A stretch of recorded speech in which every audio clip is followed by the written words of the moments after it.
Welcome back, dear students, to my YouTube channel and e-learning program of Gokhale Education Society. I am Pardesi AI, working as an assistant teacher in JDC Bitco English Medium High School, Nasik Road. Once again, I am here with the geography subject of Standard 8. Today, we are going to discuss and learn chapter number 4, Structure of Ocean Floor.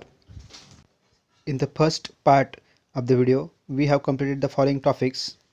First, pie chart showing water and land distribution. Second, altitudes and its meaning. Third, elevation, its meaning. Fourth, mean sea level, that is MSL. Fifth, can you tell? Sixth, ocean floor, its meaning. 7, geographical explanation. 8, can you tell? Ninth, relief of ocean floor. In it we have completed continental shelf, continental slope and abyssal plains. We have completed 3 topics about the relief of ocean floor, that is continental shelf, continental slope and abyssal plains. Today we are going to discuss D, mountain ranges and plateaus. E, marine dips and marine trenches. Marine depositions. In it we will see 3 types of depositions. 1, marine deposits. Second, marine sediments. Third, anthropogenic deposits. And quick look on page number 28. As we know, land submerged below oceanic water is called the ocean floor. And fourth point of ocean floor is mountain ranges and plateaus. The hills and mountains found on the ocean bed are called submerged hills and mountains. These hills are hundreds of kilometers wide and thousands of kilometers long. Peaks of some of the submerged hills come above the sea level. They are visible to us as marine islands. Iceland in the Atlantic Ocean, Andaman and Nicobar Islands in the Bay of Bengal are examples. The summits of some marine islands are flat and extensive. They are called oceanic or submarine plateaus. For instance, Chagos Plateau in the Indian Ocean. In this figure we can see marine islands and marine plateaus.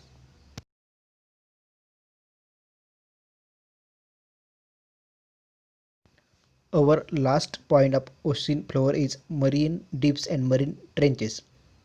On the ocean bed there are some landforms which are deep, narrow and steep. They are called marine dips or trenches. Generally, the shallower ones are called marine dips, while deeper ones and extending for longer distance are called trenches.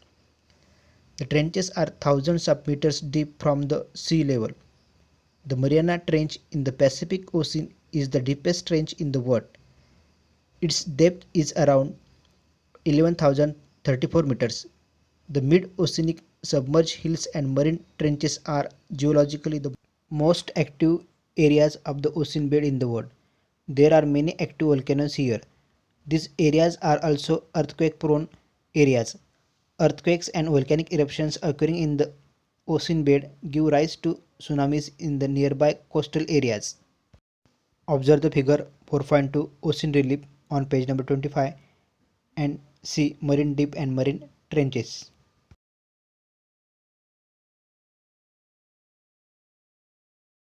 Our next point is marine deposition. The marine beds are the deep parts of the world in respective regions. Hence, various deposits are found in these parts. The deposits are as follows.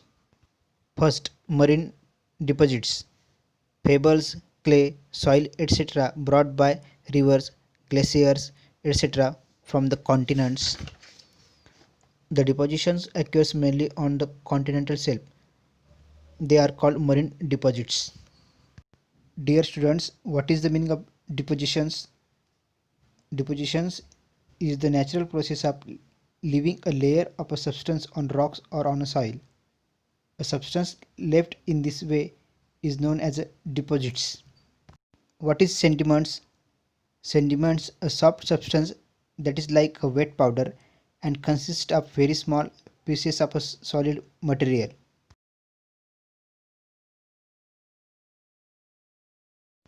Second type of depositions is marine sediments. Lava and ash erupting out of volcanic eruptions is also found here. Fine soil particles are deposited on a large scale. Remains of marine plants and animals are mixed in these deposits. This mixture is made up of fine particles and lies in the form of fine clay. This is around 30% of the deposits. These are called marine ores. To understand the form of the marine life in the ocean and the availability of minerals on the ocean bed, these deposits are very important. Sedimentary rocks are formed due to the depositing of layers over layers of the sediments and the pressure of seawater. Third type of deposits are anthropogenic deposits. Anthropogenics means environmental pollution and pollutants originating in human activity. We can say anthropogenic means caused by human or their activities. It means that it is man-made or artificial. This includes sewage, that is wastewater, solid waste, radioactive material, waste chemicals, plastics, etc. These waste prove hazardous to the hydrosphere. These materials are extremely harmful to the marine life and its environment. Though the polluting components are less, their nuisance value is more. Dear students, observe the figure 4.3, 4.4 and 4.5 on page number 26 carefully.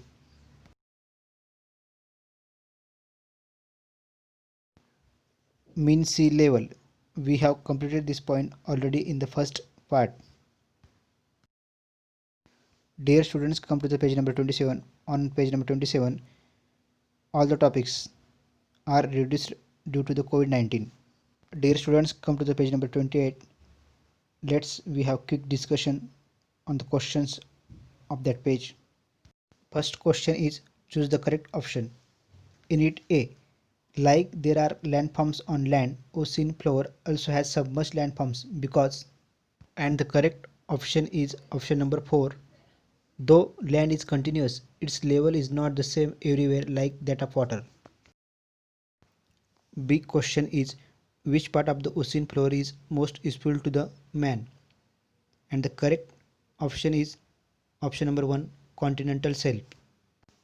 Next question is which one of the following option is related to marine deposits? And the correct answer is option number 3, volcanic ash, lava, fine particles of soil. Question number 2, A. Name the landforms shown in the figure. The landforms in the figure from left to right are: first, marine deep; second, submerged mountain and the peak of that mountain; third, submarine plateau; fourth, marine trench; fifth, continental slope; last one, continental shelf. Big question: which of these landforms is useful for deep sea research? And the answer is submarine plateau and marine trench are the landforms useful for deep sea research. C question: which of these are appropriate to be used for the protection of marine borders and naval base building? And the answer is continental shelf. Question number 3, give geographical regions. Dear students, write the answers of these questions in your notebooks and learn them.